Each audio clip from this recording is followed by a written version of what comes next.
오늘 본문에서 높은 산에 올라가셨다라고 하는 것을 보면 그저 간단하게 동네 뒷산을 오르듯이 이렇게 산책하듯 올라간 것은 아닌 것이 분명합니다. 어떤 목적을 가지고 힘이 들지만 예수님은 제자들과 함께 등산을 하신 것입니다.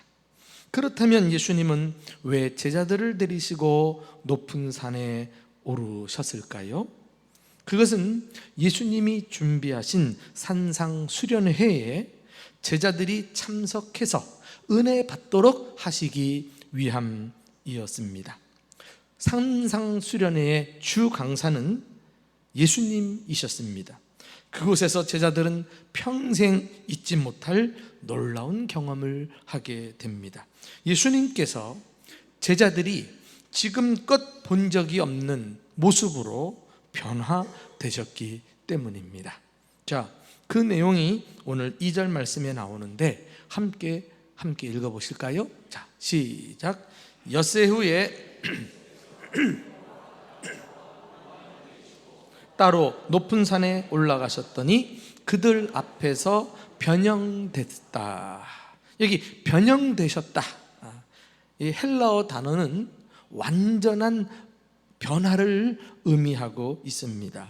내적에서부터 시작된 변화가 외적인 변화까지 나타낸 것을 가리키는데요.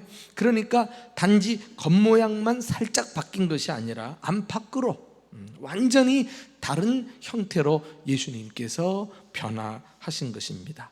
그것을 본 제자들의 표현을 한번 보세요. 3절에 보면 그 옷이 광채가 나며 세상에서 빨래하는 자가 그렇게 희게 할 수 없을 만큼 매우 희어졌더라 라고 말하고 있습니다. 이것은 세상에서는 비교 불가한 영광스러운 모습을 묘사한 표현입니다. 세상 어디서고 이렇게 찬란한 것은 찾아볼 수 없을 정도입니다. 영광스럽고 황홀했던 당시의 분위기를 엿볼 수 있습니다. 똑같은 사건을 기록하고 있는 마태복음과 누가복음에는 예수님의 얼굴이 해같이 빛나고 옷이 빛같이 희어졌더라 이렇게 묘사하고 있습니다. 그러니까 얼굴과 옷이 안과 밖이 동시에 완전하게 변화되었던 것입니다. 이 놀라운 사건 앞에서 지금 제자들은 환상을 본다던가 아니면 머릿속으로 관념적으로 생각해낸 것이 아니라 실제로 영광스럽게 변화되신 예수님을 보고 있는 것입니다. 자신들의 눈으로 직접 목격하고 있습니다. 이 변형된 예수님의 몸은 어떤 몸입니까? 제자들이 이 세상에서는 형용할 수 없는 이런 영광, 이것은 한마디로 이 땅에 오시기 전에 예수님께서 하나님과 함께 누리셨던 그 영광스러운 그 모습, 그 신령한 몸이었던 것을 우리에게 보여줍니다. 뿐만 아닙니다. 당신은 이 몸으로 재림주로 이 세상에 다시 오시게 될 것입니다. 그러니까 지금 제자들은 인류 가운데 최초로 다시 오실 예수님의 모습을 목격하고 있는 것입니다. 과연 이 엄청난 사건을 제자들에게 보여주시면서까지 자신을 변형시켜서 제자들에게 가르쳐 주려고 했던 교훈은 무엇일까요? 예수 그리스도입니다. 우리는 예수 그리스도를 구원받을 때 한 번 안 그 수준으로 계속 평생 가려고 하지 말고 계속해서 주님을 더 알아가고 주님을 더 닮아가기 위해 몸부림쳐야 합니다. 그래서 잘 배워서 더 큰 확신 가운데 거하는 것, 이것이 올바른 신앙생활인 것입니다. 예수님은 지금까지 자신에 대해서 말씀하신 진리들을 이제 제자들이 확신을 가질 수 있도록 산상수련회를 개최하고 계신 것입니다. 과연 제자들이 말로만 듣던 그 예수님을 산상수련회를 통해서 어떤 예수님을 경험했을까요? 첫째는 이 땅에 오신 유일한 메시아이신 예수님입니다. 예수님과 함께 한 산상수련회에는 예수님 말고도 다른 등장인물들이 있었습니다. 바로 4절에 나오는데요, 4절 말씀 다 같이 함께 읽어보실까요? 시작. 이에 엘리야가 모세와 함께 그들에게 나타나 예수와 더불어 말하거늘 그리했어요.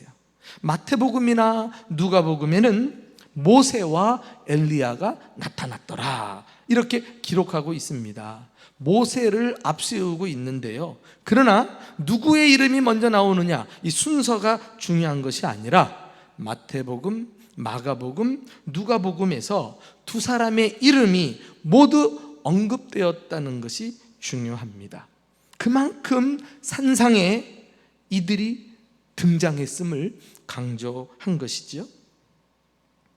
모세와 엘리야가 등장한 것은 환상이 아니었습니다.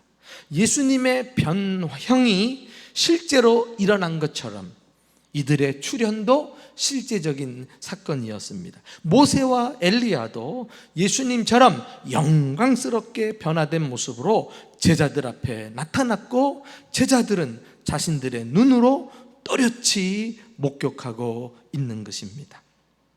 이것은 우리에게 부활의 영광에 참여하게 될 것을, 부활은 사실인 것을 눈으로 보듯 확실하게 예수님께서 가르쳐 주신 것입니다.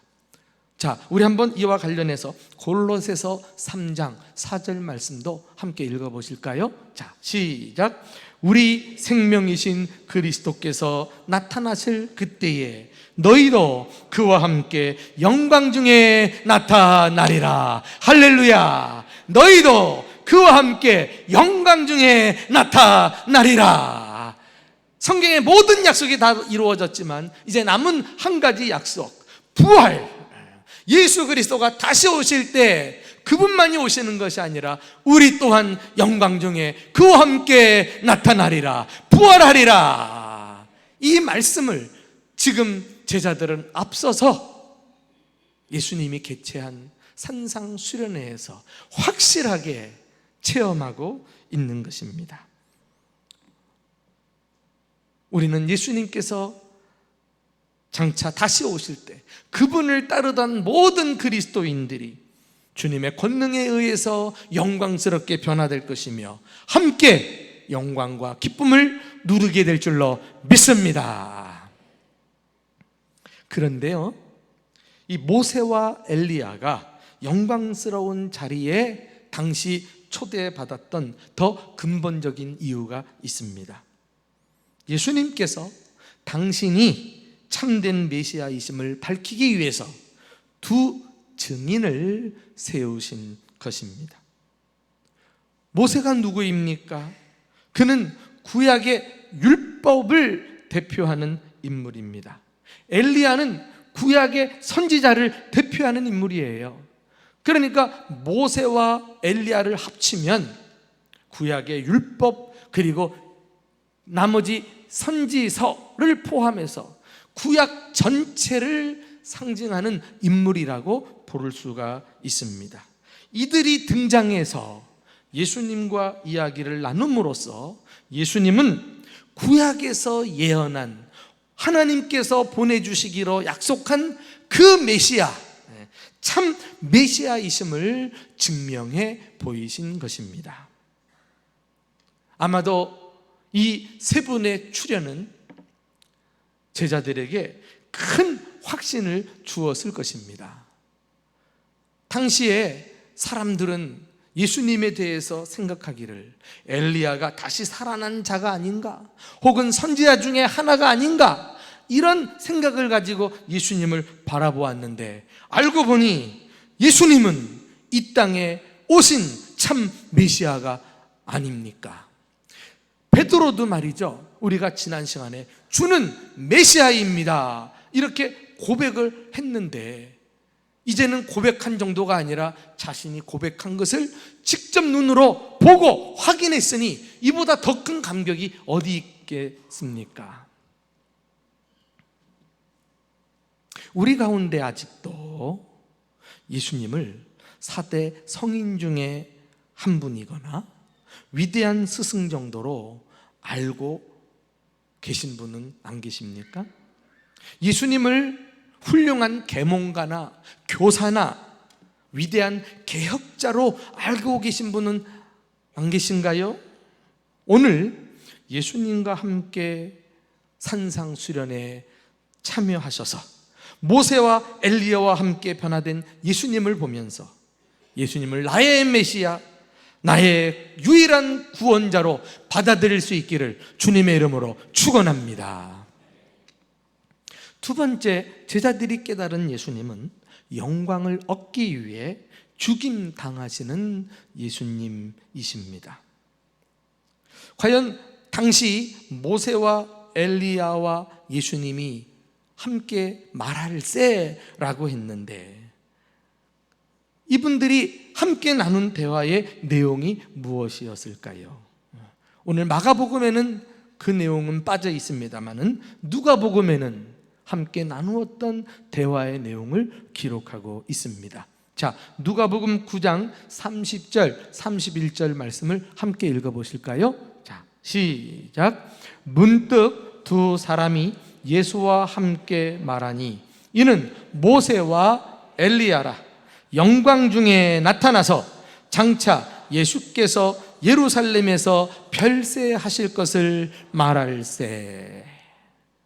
별세하실 것을 말할세.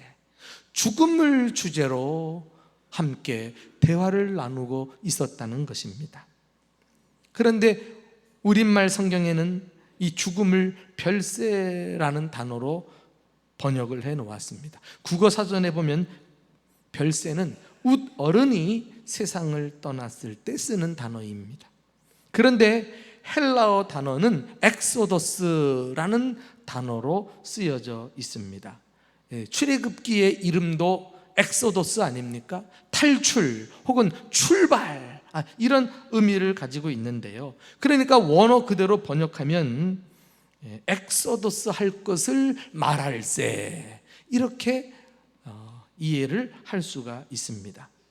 별세는 우리가 아는 대로 예수님의 죽음을 단지 있는 그대로 간단히 서술을 한 것입니다.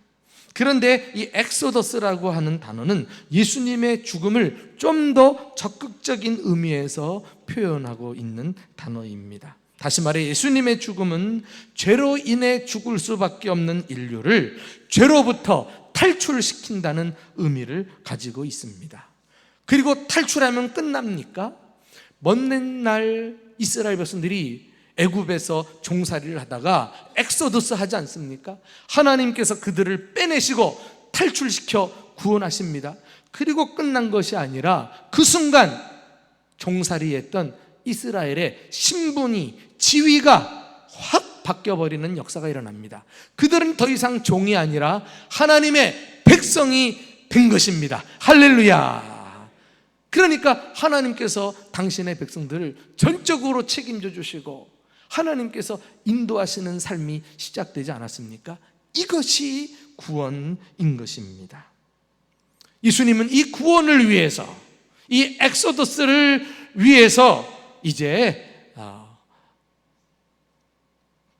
모세와 엘리야와 함께 대화를 나누시면서 남은 기간 예루살렘으로 가야만 하는 이유를 분명하게 선포하신 것입니다. 이제 예수님은 공생의 말기에 이르러서 산상에서 내려오시면 예루살렘으로 향하시게 되거든요. 바로 죽음의 길, 십자가의 길을 가시는 것을 의미합니다.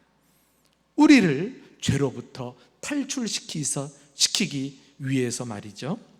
그런데 오늘 본문을 보면은 예수님이 예루살렘에 들어가시면 어떻게 됩니까? 이제 십자가에 달리셔서 숨을 거두시고 그 순간 다 이루었다 말씀하시고 운명하지 않습니까? 구원이 실패한 게 아니라 완성이 된 것입니다. 그리고 3일 만에 다시 부활하심으로써 당신이 십자가에서 이루신 구원을 확증해 보이지 않으셨습니까? 이젠 누구도 예수님이 이루신 구원에 대해서 시비를 걸 수가 없어요. 그 예수님은 지금도 부활하사 살아계셔서 우리와 함께 계신 줄로 믿습니다. 우리의 구원자는 살아계십니다. 할렐루야. 그러니 그분이 이루신 구원이 어떻게 실패요 취소될 수 있단 말입니까? 이제 우리는 다른 메시아를 기다릴 필요가 없습니다. 다른 구원자는 없습니다. 오직 십자가에서 죽으시고 부활하신 예수 그리스도만이 우리의 참되고 유일하신 구원자이심을 믿으시기를 축원합니다. 나는 예수님께서 영광 중에 모세와 엘리야와 함께 이 죽음을 주제로 대화를 나누었다는 것은 우리에게 또 다른 교훈을 주신다고 생각합니다. 영광을 얻기 위하여 먼저 십자가의 고난을 통과해야 한다는 사실을 우리에게 보여주고 있습니다. 고난을 매우 중요하게 여기는 것이 기독교입니다. 바로 고난을 통해서 영광으로 들어간다는 이 엄연한 진리는 성경에서 일관되게 강조하는 주장 진리입니다. 자, 그 한 가지 예로 우리 로마서 8장 17절 말씀 다 같이 함께 읽어보실까요? 자, 시작. 자녀이면 또한 상속자 곧 하나님의 상속자요 그리스도와 함께한 상속자니 우리가 그와 함께 영광을 받기 위하여 고난도 함께 받아야 할 것이니라. 할렐루야. 고난을 싹 빼버리고 영광 받아라, 영광 받아라 이렇게 강조하는 것은 사꾼 목자예요. 책임지지도 못하면서.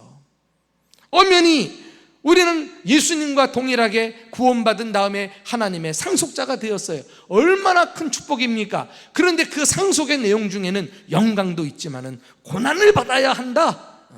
고난도 있다는 사실을 아십니까? No pain, no gain. 고통 없이 얻는 게 없어요. 반드시 고난의 과정을 겪은 다음에 이제 하나님은 우리에게 영광과 상급을 예비해 놓으신 것입니다. 앞서 가이사랴 빌립보에서도 예수님께서 당신을 따르는 무리들과 제자들에게 뭐라고 말씀하셨습니까? 누구든지 나를 따라오려거든 자기를 부인하고 자기 십자가를 지고 나를 따라야 할 것이니라. 야, 나 같으면 많은 무리들이 나를 따라온다는데 얼마나 좋습니까? 따라온다면 무슨 말인든 못해주랴, 복받아라, 축복받아라 이렇게 남발할 수 있겠는데 예수님은 안 그랬다니까. 그 무리들을 바라보면서 결단을 촉구했어요. 너희들 나를 따르려면 자신을 포기하고 십자가를 지고 나를 따라야 해. 이 참된 기독교에 대해서 예수님께서 말씀하고 있어요. 그리고서 예수님은 말씀만 하신 것이 아니라 당신이 직접 십자가를 지시면서 본을 보여주지 않았습니까? 예수님께서 십자가를 져라 라고 말할 때 절대 십자가를 두려워하지 마세요. 예수님은 우리를 망하게 하시려고 이런 말씀하시는 것이 아니에요. 곧 이어서 예수님은 말씀하시기를 누구든지 나라와 복음을 위하여 목숨을 잃으면 다시 얻게 될 것이다 말씀하셨어요. 내가 십자가를 지고 가면 나중에는 십자가가 나를 지고 갈 줄로 믿습니다. 이 경지까지 나와야죠. 그냥 눈에 보이는 고난 그거 안 받으려고 믿음이 흔들리고 낙심하고 넘어지고 자빠지고 하는 수준에서 어떻게 신앙생활을 성경적으로 해내시려고 그럽니까? 고난을 뛰어넘어야죠. 고난이 올 때 마땅히 감당해내셔야지요. 그런데 주님 약속하신 대로 고난을 기꺼이 받으면 주님께서 목숨도 살려주시고 하나님께서 감당할 수 있도록 능력도 주시고 모든 여건도 책임져 주실 줄로 믿습니다. 이 놀라운 주님을 믿지 않는 사람은 절대 체험할 수 없는, 깨달을 수 없는 이 역설의 삶을 우리가 주님 때문에 살아가는 것입니다. 이것이 신앙생활입니다. 이제 우리가 제자들이 본 그 영광스러운 모습, 그 내면에 고난이 담겨있는 그 교훈을 마음속에 새기면서 우리도 십자가 지고 주님을 따라가는 진정한 그리스도인들이 될 수 있기를 주님의 이름으로 축원합니다. 마지막 세 번째로 제자들이 본 예수님은 우리가 순종하며 믿고 따라야 할 예수님입니다. 예수님과 함께한 산상수련회는 모세와 엘리야만 등장했던 것이 아니에요. 놀라지 마십시오. 그곳에 하나님도 등장하십니다. 하늘로부터 하나님의 음성이 들려왔어요. 자, 우리 한번 7절을 다 같이 읽어볼까요? 시작. 마침 구름이 와서 그들을 덮으며 구름 속에서 소리가 나되 이는 내 사랑하는 아들이니 너희는 그의 말을 들으라 하는지라. 구름이 그들을 덮었어요.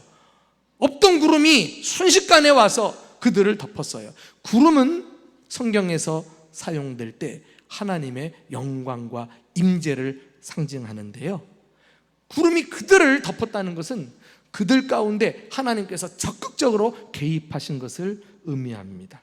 그리고서는 이는 내 사랑하는 아들이라 말씀하셨어요. 하나님께서 외아들 예수님을 향해 당신의 사랑을 확인시켜 주신 것입니다. 이번이 처음이 아니었어요. 예수님께서 공생애를 시작하시면서 세례 요한에게 세례를 받고 요단강에서 올라오실 때도, 그때도 하늘로부터 하나님의 음성이 들렸습니다. 이 세례 받을 때는 공생애 초기 아닙니까? 우리가 마가복음 시리즈로 강의할 때 1장에서 이 말씀을 대했어요. 마가복음 1장 11절에 하늘로부터 소리가 나기를 너는 내 사랑하는 아들이라 내가 너를 기뻐하노라 하시니라. 이제 막 공생애를 시작하시면서 성부 하나님의 사랑의 음성을 들었을 때 예수님은 얼마나 큰 격려를 받았을까요? 용기를 갖고 하나님과 함께 힘차게 첫걸음을 내딛지 않았겠어요?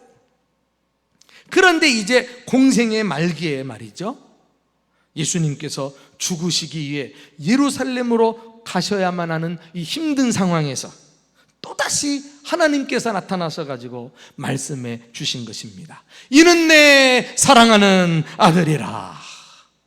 이 말씀을 듣고 또다시 우리 예수님께서 얼마나 큰 힘을 얻었을까요?